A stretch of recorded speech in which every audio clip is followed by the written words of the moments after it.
서론에 대한 부분을 4번 했습니다. 근데 이 서론은 뭐냐면 요한복음 전체의 이 사실은 결론이거든요. 우리가 논문을 써도 서론을 맨 처음 쓰는 게 아니고 서론은 맨 마지막에 쓰는 거거든요. 그래서 전체 내용을 이 서론을 보면 다 알 수 있게. 그러면 우리가 지난 4주 동안 이 요한복음의 서론에 대해서 얘기했는데, 이 요한복음의 서론을 한마디로 얘기하면 뭐라고 얘기할 수 있을까요? 뭐냐면 지난주 설교 때 마지막에 했던 것처럼 하나님 예수께서 보좌를 버리시고 말씀이신 예수께서 사르스 육신이 되신 이유는 결론적으로 뭐냐면 우리가 하나님 아버지 품에 다시 안기게 하시려고 우리로 이 일을 하신 거다. 예수께서 이 땅에 오신 거다 하셨습니다. 그러므로 누구든지 예수 그리스도를 믿고 고백하는 자들은 다 이 누가복음 15장에 돌아온 둘째 아들 이 탕자처럼 비록 그의 모양이 어떠하든지 간에 예수를 쫓아오는 자들은 다 이와 같이 아버지 품에 안기게 될 것이다. 이를 위해서 예수님께서 보좌 버리고 이 땅에 육신을 입고 오셨다. 이렇게 지난 서론의 결론을 내었습니다. 그래서 여러분 모두가 예수 그리스도를 구주로 고백하는 복된 자인 줄 믿습니다. 그럼 여러분 모두가 결국 누구 품에 안기는 자입니까? 아버지 품에 안기는 자입니다. 아멘. 그러면 아버지 품에 안기면 어떤 일이 일어나느냐? 2가지 일어난다 그렇게 얘기했습니다. 첫 번째로는 영생을 허락받게 된다.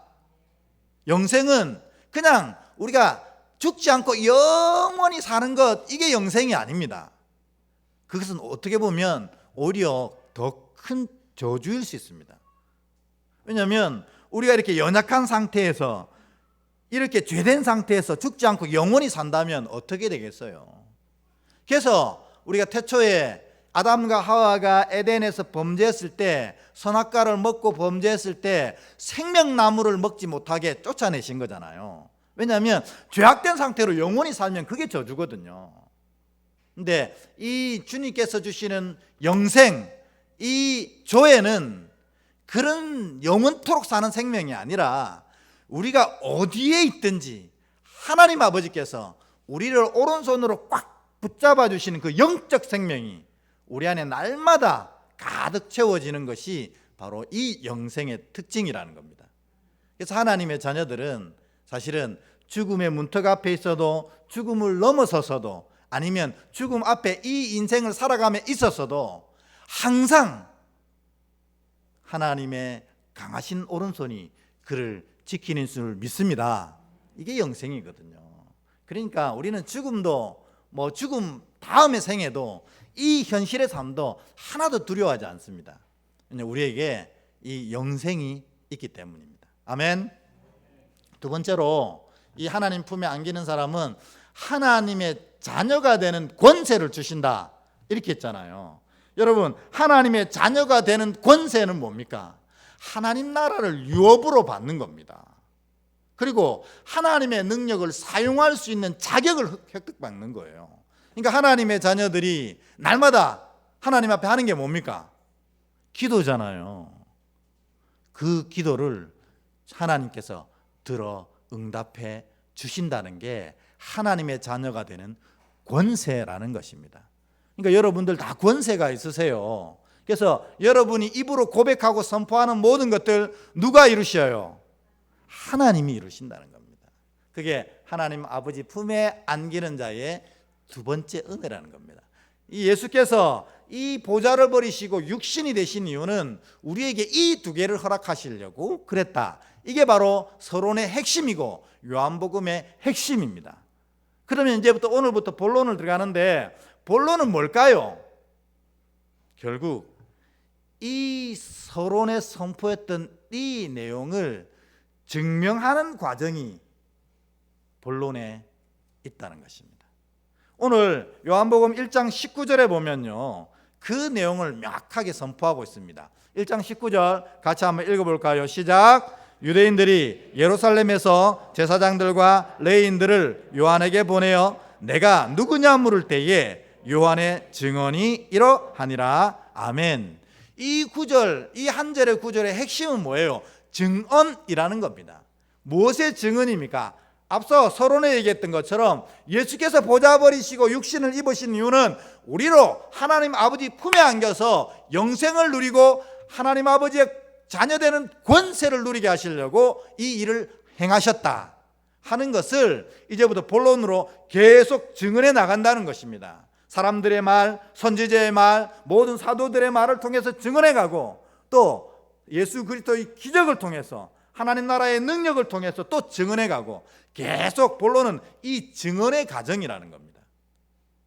오늘의 그 증언은 첫 번째 뭐냐면 세례 요한의 얘기를 가지고 예수께서 어떻게 그리스도 되셨는지에 대한 이 증언을 하게 되는 것입니다. 그래서 신약 성경을 제일 먼저 읽는 분들은 요한복음을 제일 먼저 읽어라 하는 이유는 바로 여기에 있습니다. 이 요한복음은 예수 그리스도를 향한 온전한 이 예수 중심성이 온전히 드러나는 성경이거든요. 그래서 이걸 다 읽고 나면 복음의 든든한 터에 서가지고 흔들리지 않는 믿음을 가지게 된다는 것입니다. 요즘에 제가 오늘 아침에 이 단체방 톡에도 올린 것처럼 요즘엔 이단들이 엄청나게 기성을 부린다고 합니다. 왜냐하면 이단들은 이 상황이 힘들고 어려울수록 시대가 혼란할수록 더 기성을 부리거든요. 근데 요즘에 더 그렇대요. 그래가지고 많은 부분에서 이단들이 엄청 어렵고 힘든 일들을 교회를 통해서 막 일으키는 일들을 참 많이 보게 됩니다. 그럴수록 우리가 이 요한복음에 있는 복음의 이 중심을 제대로 고백하고 이 말씀에 집중할 때 어떤 유혹이 와도 우리가 말씀으로 깨우쳐 이겨낼 수 있는 것입니다. 근데 오늘 이 세례 요한의 증언, 세례 요한이 예수 그리스도를 어떻게 증언했는지에 대한 내용을 오늘 본문이 이야기하고 있습니다. 그래서 그런 마음으로 우리 본문을 다시 한번 읽어보도록 하겠습니다. 세례 요한은 예수 그리스도를 어떻게 증언하였는가? 우리 19절부터 23절인데 한 목소리로 한번 같이 읽어보겠습니다. 19절부터 같이 읽습니다. 시작. 유대인들이 예루살렘에서 제사장들과 레위인들을 요한에게 보내어 내가 누구냐 물을 때에 요한의 증언이 이러하니라. 요한이 드러내어 말하고 숨기지 아니하니 드러내어 하는 말이 나는 그리스도가 아니라 한데 또 묻되 그러면 누구냐 내가 엘리야냐 이르되 나는 아니라 또 묻되 내가 그 선지자냐 대답하되 아니라 또 말하되 누구냐 우리를 보낸 이들에게 대답하게 하라. 너는 내게 대하여 무엇이라 하느냐 이르되 나는 선지자 이사야의 말과 같이 주의 길을 곧게 하라고 광야에서 외치는 자의 소리로라 하니라. 아멘. 오늘 유대인들이 세례 요한에게 찾아가서 4가지 질문을 합니다. 근데 질문은 4번 했는데 내용은 똑같았어요. 이들이 세례 요한에게 묻는 게 네가 누구냐 하는 겁니다. 이들의 마음속에는 어떤 것이 전제되어 있었냐면 혹시 네가 그리스도냐 하는 겁니다. 여러분, 요 얘기를 하기 전에 여러분은 도대체 누구입니까?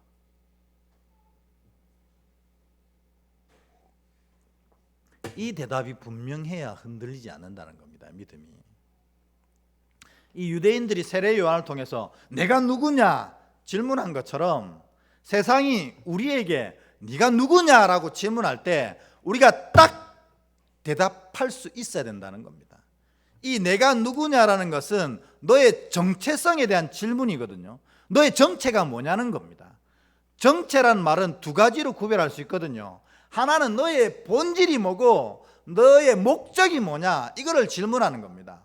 예수 믿는 사람들은 이 본질과 예수 믿는 자의 목적이 분명해야 된다는 것이에요. 그래야 흔들리지 않아요. 여러분, 그러면 우리의 본질, 예수 믿는 사람들의 본질은 뭡니까? 그렇죠. 하나님의 자녀입니다. 우리는 본질이 하나님의 자녀입니다. 그러면 저 세상에 있는 자들의 본질은 뭡니까? 뭐죠? 저 밖에 있는 사람 함부로 얘기하기는 그렇지만 영적으로는 사단의 자녀라는 겁니다. 이게 그들과 우리의 본질상의 차이라는 거예요. 똑같이 세상을 살아가고 똑같이 생활하고 있지만 우리는 하나님의 자녀고 그들은 본질상 사단의 자녀라는 겁니다. 사단의 꾀임에 빠져서 사단의 죄악의 늪 속에서 살다가 결국 죽어져 없어질 수밖에 없는 그들과 하나님의 장중 가운데 살면서 하나님의 말씀을 지키면서 나중에 주의 품에 안길 우리와는 본질상 차이가 난다는 거예요. 이 고백이 우리가 분명해야 삶의 여러 가지 어려움 속에서도 그 삶을 이겨낼 수 있는 힘이 있다는 것입니다. 왜냐면요, 믿음을 삶을 살다 보면 어려움 당할 때 왜 내가 예수 믿는데도 이런 일을 당하는가? 저 사람 봐라, 사단의 자녀인데도 잘 되는데 이건 도대체 뭔가? 이렇게 생각할 때가 많이 있거든요. 여러분, 지난 금요일 때 그 얘기 답을 드렸잖아요. 예수 믿고 주의 말씀을 지키며 살아가는 길은 꽃길이다 아니다? 아니라요. 꽃길이 아닙니다. 우리 그걸 착각하는 거죠. 그러면 그 길은 무슨 길이에요? 생명길입니다. 그러니까 우리가 이걸 착각하는 거죠. 예수 믿고 가는 건 꽃길이 아니고 생명길입니다. 생명길이기에 유혹도 있고 시련도 있고 슬픔도 있고 아픔도 있지만 이 끝에는 뭐가 있어요? 생명이 있다는 겁니다. 그러니까 하나님의 자녀는 이 생명을 받은 자입니까? 못 받은 자입니까? 생명 받은 자라서 이 본질을 가지고 살아가는 겁니다. 비록 삶 가운데 풍랑도 당하고 아픔도 당하고 어려움도 당하지만 내 이 길 끝에는 하나님이 계시고 내가 하나님 품에 안겨 그 생명을 누리리라. 이게 우리의 본질이라는 겁니다. 아멘. 그래서 예수 믿는 사람들은 삶의 어려움 가운데서도 흔들리지 않는다는 것입니다. 초대교회 교인들이 이 로마의 엄청난 박해 속에서 말할 수 없는 고통을 당했어요. 여러분, 이 초대교회 이 기록들을 살펴보면 정말 눈물 없이는 살펴볼 수 없고 정말 읽다 보면 막 소름이 돋아갖고 견딜 수 없는 많은 장면들을 보게 됩니다. 너무 끔찍하거든요. 그런데 놀라운 것은 이 유대교 역사를 기록했던 이 요세푸스라는 사람이 기록하기를 이렇게 기록됐어요. 그리스도인들은 참 이상하다. 그들은 고통 가운데서도 미소 짓는다. 나는 그들이 왜 그런지 전혀 이해할 수 없다. 이렇게 기록하고 있는 거예요. 지금 우리가 말에 사지가 찢겨지는 그리고 펄펄 끓는 기름 가마에 밀어떨어지는 그리고 불 속에 던져지는 그런 안타까운 이 핍박과 고난을 당하는 그리스도인들이 하나같이 얼굴에는 스데반처럼 천사의 얼굴을 하고 있는 거야. 그러니까 요세푸스가 볼 때 나는 이해할 수 없다는 거죠. 근데 여러분 이해할 수 있습니까? 네, 우리는 이해할 수 있습니다. 왜냐하면 지금 그게 고통이지만 결국 그 길이 무슨 길이라고요? 생명길이기 때문에. 요거 잠시의 고통이 지나고 나면 아버지 품에 안기는 거예요. 그리고 스데반처럼 예수께서 앉아서 스데반을 기다리셔요. 벌떡 일어나서 기다리셔요. 벌떡 일어나서 기다리신다고 했잖아요. 이 성도들을 예수께서 그렇게 기다리고 계신 걸 보게 되거든요. 그래서 예수 믿는 자의 길은 이와 같이 하나님 자녀로서의 본질을 깨닫고 사는 겁니다. 그래서 흔들리지가 않습니다. 여러분, 하나님의 자녀의 본질을 온전히 누리시며 살아가길 축원합니다. 그래서 흔들리지 않는 거예요. 그래서 믿음을 뭘로 증명하라? 여러분의 얼굴로 증명하라는 거예요. 뭐 성형수술해서 이쁘게 하는 게 아니고 믿음을 가지고 있으면 이런 고백 때문에 얼굴이 스데반처럼 모세처럼 천사로 하나님의 영광의 빛이 드러나게 된다는 것입니다. 그래서 예수 믿으면 여러분 얼굴을 책임져야 합니다. 오늘 나가셔서 거울 한번 보세요. 이게 예수 믿는 자의 얼굴인가? 아니면 세상의 얼굴인가? 두 번째로 이 목적이 있습니다. 하나님의 자녀를 왜 하나님께서 세상에 보내셨을까요? 순례자의 삶을 살고 오라고 하는 겁니다. 이게 우리의 목적이에요. 여러분, 순례자가 뭐 하는 사람이 순례자죠? 원래 순례자는 왕이 이 사람에게 명령합니다. 이러한 소식이 있으니 온 나라에 돌면서 이 소식을 다 전하고 돌아오거라 하는 왕의 소식자입니다. 우리가 다 순례자입니다. 우리가 하나님의 자녀로 귀한 생명을 누리고 하나님의 권세를 누리지만 하나님께서 이런 하나님의 자녀에게 목적하신 게 뭐냐면 세상을 돌면서 천국을 선포하고 천국으로 다시 돌아오게 하는 일을 맡기신 겁니다. 그러니까 우리 인생의 목적, 우리 믿음의 목적은 뭡니까? 내가 돌면서 천국을 선포하고 돌아오는 겁니다. 예수를 믿으면 하나님께서 이 은혜를 허락하셨다는 걸 선포하고 돌아오는 것입니다. 하늘 아버지께서 이 큰 영광과 은혜를 준비하시고 너희들을 기다리고 있다는 것을 선포하고 천국으로 돌아가는 것입니다. 그래서 우리의 목적적 본질은 뭐냐면 천국으로 가는 순례자라는 것입니다. 우리가 이걸 분명히 깨달을 때 우리의 삶은 분명해지는 겁니다. 하나님의 자녀로서 분명한 삶을 살고 또 순례자로서의 분명한 삶을 살아가는 거예요. 여러분, 그런데 우리가 이 세상 살면서 이 세상에서 천년 만년 살 것처럼 살아가는 분들이 있어요. 그래서 고통스러운 겁니다. 여러분, 우린 잠시 순례의 길을 갔다가 주께로 돌아가는 자들입니다. 그러니까 우리의 목표는 저 천국에 있지 여기에 있지 않아요. 우리의 무게중심도 저 천국에 있지 여기에 있지 않아요. 우리는 여기를 한 바퀴 돌고 주님께 가는 자들입니다. 근데 여러분이 고민하고 여러분이 아파하고 여러분이 슬퍼하는 진정한 내용의 중심이 이 세상의 문제라면 여러분 순례자의 삶을 제대로 살고 있지는 못하다는 것입니다. 어쨌든 우리의 본질은 뭐다? 하나님의 자녀요 천국으로 돌아가는 순례자다. 이거를 여러분 잊지 마셔야 합니다. 그래서 우리 앞뒤 좌우에 있는 우리 함께하는 믿음의 자녀들에게 축복하며 선포하실 때 첫 번째로 당신은 하나님의 자녀입니다. 잊지 마세요. 시작. 당신은 하나님의 자녀입니다. 잊지 마세요. 네. 두 번째는 당신은 천국을 향해 가는 순례자입니다. 이 의미 아시잖아요. 이제 시작. 당신은 천국을 향해 가는 순례자입니다. 아멘. 이 고백이 분명해야 믿음의 삶이 분명해지는 겁니다.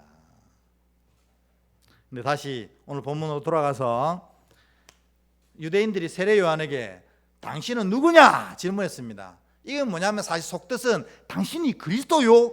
이렇게 질문하는 겁니다. 왜 이런 질문을 했냐면 세례 요한이 하는 것이 딱 그리스도의 일을 그들이 고대하고 기대하던 그리스도의 일을 하는 것처럼 보였거든요.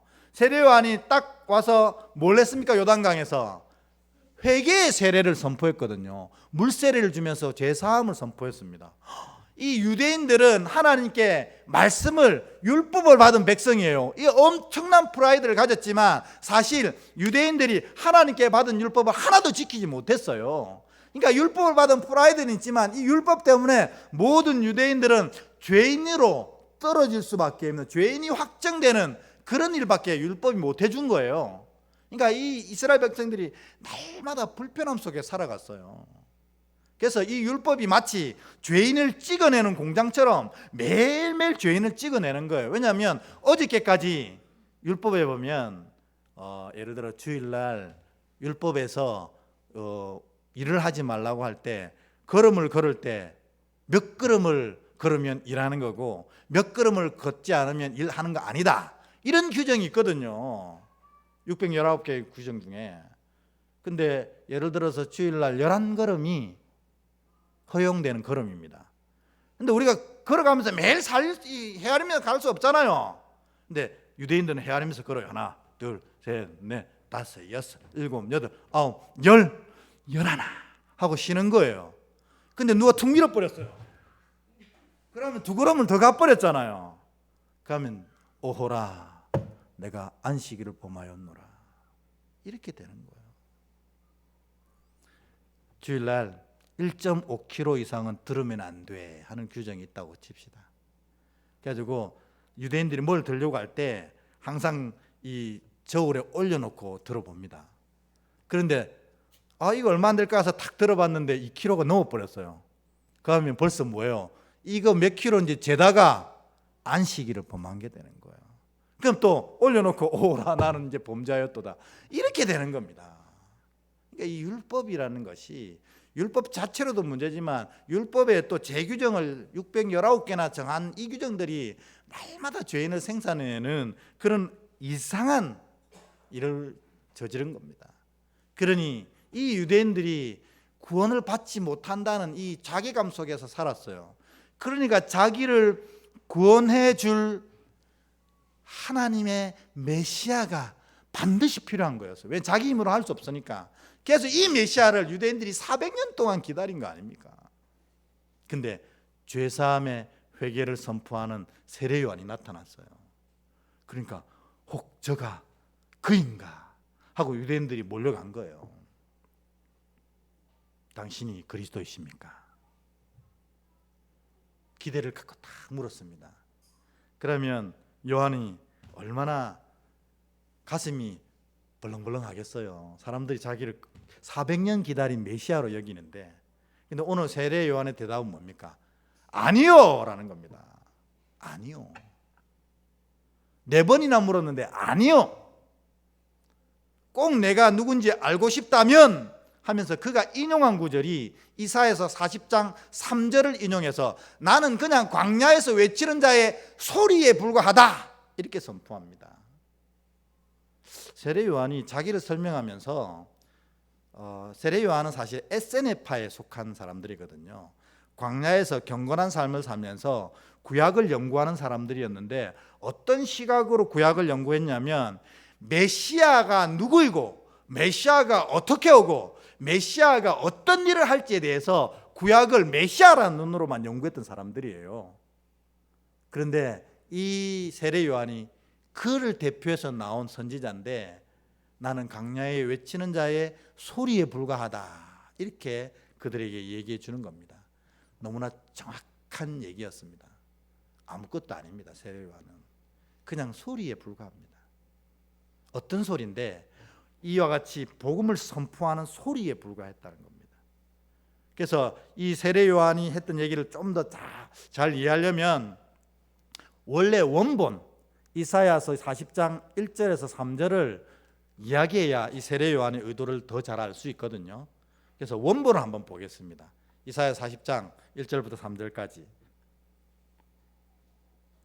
우리 같은 목소리 한번 읽어보겠습니다. 시작. 너희의 하나님이 이르시되 너희는 위로하라 내 백성을 위로하라 너희는 예루살렘의 마음에 닿도록 말하며 그것에게 외치라 그 노역의 때가 끝났고 그 죄악이 사함을 받았느니라 그의 모든 죄로 말미암아 여호와의 손에서 벌을 받았느니라 할지니라 하시니라 외치는 자의 소리여 이르되 너희는 광야에서 여호와의 길을 예비하라 사막에서 우리 하나님의 대로를 평탄하게 하라 아멘. 이걸 인용한 겁니다.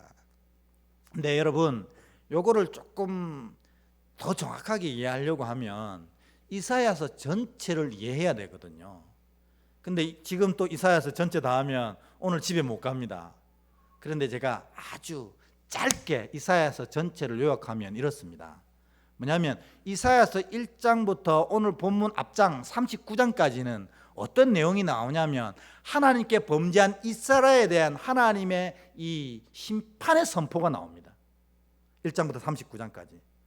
그리고 하나님이 이 심판하시고 40장부터 66장까지는 뭐가 나오냐면 심판당한 이스라엘을 향한 하나님의 회복케 하심의 선언이 나옵니다.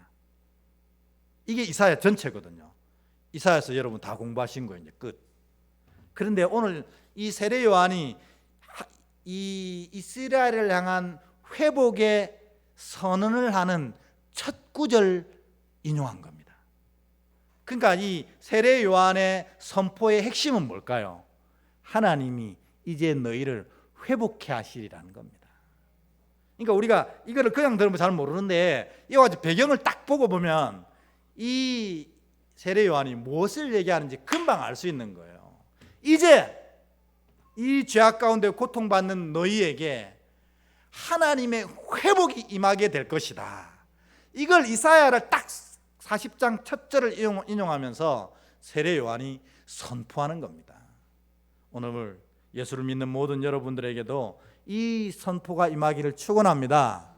이제 하나님의 회복이 여러분 삶 가운데 있을 것입니다. 아멘. 세례 요한이 얘기하는 이 회복의 중심되는 주체가 누구일까요? 뒤에서 또 얘기하는 것처럼 보라 하나님의 어린 양이로다 이렇게 얘기하잖아요. 그 어린 양은 누구예요? 예수 그리스도. 우리를 회복해 하실 분이 오시는데 이 이사야 40장을 인용하면서 이제 너희가 회복될 텐데 그 회복해 하시는 분이 누구냐? 어린 양 예수 그리스도시다. 이걸 세례 요한이 선포하는 거라는 겁니다. 그러므로 여러분 마음 중심에 어린 양 예수 그리스도가 좌정하고 계십니까? 고백하고 있습니까? 여러분 영적으로 회복되게 될 줄 믿습니다. 세례 요한이 이것 선포하려고 한 거였어요. 그러니까 이걸 아니까 세례 요한이 왜 이런 얘기를 했는지 금방 이해가 되는 거예요. 근데 조금 더 꼼꼼하게 살펴보면 이렇습니다. 1절에는 하나님의 위로가 선포됩니다. 보면 너희를 위로하라 내 백성을 위로하라 합니다. 왜? 하나님이 이제 회복해 하실 거기 때문에 39장까지 그와 같이 엄중한 심판을 하셨지만 이제 하나님의 자녀이기 때문에 다시 회복해 하신다는 겁니다. 그러니까 이사야를 통해서 위로하라 하셨고 2절에는 그 위로의 결과가 뭐냐? 이스라엘이 노역이 끝나고 그 죄 사함이 이루어질 것이라는 겁니다. 그리고 3절에 이 선지자는 이 일에 어떤 역할을 하는지 얘기합니다. 뭐냐면 나는 외치는 자가 아닙니다. 외치는 자의 소리에 불과하다는 거예요. 그러니까 외치는 자에게 집중하라는 거예요. 소리에 집중하라는 거예요. 소리에 집중하라는 겁니다. 여러분, 저도 사실은 외치는 자의 소리입니다. 그러니까 여러분 저한테 집중할 필요 없습니다. 제가 무슨 옷을 입었든지 헤어스타일이 어떻든지 얼굴이 너무 잘생겼든지 신경 안 쓰셔도 돼요. 왜냐하면 저에게 집중하는 게 아니고 저의 소리에 집중해야 합니다. 여러분 교회가 이상한 방향으로 가면 이 목회자가 추앙되는 곳도 있어요. 그래서 마치 목회자가 마치 하나님의 대리자처럼 심지어는 하나님처럼 행동하는 그런 교회도 있습니다. 그건 잘못된 겁니다. 목회자를 추앙할 필요 없어요. 목회자는 아무것도 아닙니다. 그러나 무시해서도 안 됩니다. 왜냐하면 이 소리를 담고 있는 자이기 때문에 그렇다는 것입니다. 그래서 목회자는 추앙할 필요도 무시할 필요도 없고 뭐 해야 되냐면 이 외치는 자의 소리를 제대로 낼 수 있도록 기도해 주시는 것입니다. 그래서 이 소리가 청하게 울릴 때, 이 소리가 여러분의 영혼을 울릴 때 여러분의 생명이 살아나는 역사가 있게 되는 것입니다. 여러분 끝까지 이 외치는 자의 소리에 집중하시고 이 소리를 위해서 날마다 기도해 주시기를 바랍니다. 근데 그 소리의 내용이 뭐냐면 3절을 살펴보면 광야에서 사막에서 이렇게 되어 있습니다. 광야와 사막은 무엇을 의미하냐면 이스라엘의 심판받은 현실을 의미합니다. 너희가 이제 광야같이 되었고 사막같이 되었는데 그게 뭐가 임하냐면 여호와의 길과 하나님의 대로가 임한다는 것입니다. 뭐예요? 하나님의 이제 은혜가 이제 그 길을 타고 역사할 것이라는 거예요. 그런데 이 길을 예비하고 평탄하게 하라, 이렇게 얘기합니다. 여러분, 여기서 질문해 볼게요. 지금 광야에서 사막에서 여호와의 길과 대로를 예비하고 평탄케 하는 자는 누구입니까? 세례 요한입니까? 이사야입니까? 우리는 흔히들 세례 요한을 이렇게 얘기합니다. 주의 길을 평탄케 하는 자. 그건 오해입니다. 이사야서에 말씀하신 것처럼, 세례 요한이 자기 스스로 고백한 것처럼, 세례 요한은 뭐에 불과해요? 소리에 불과한 겁니다. 그것을 예비하고 평탄케 하시는 분은 누구다?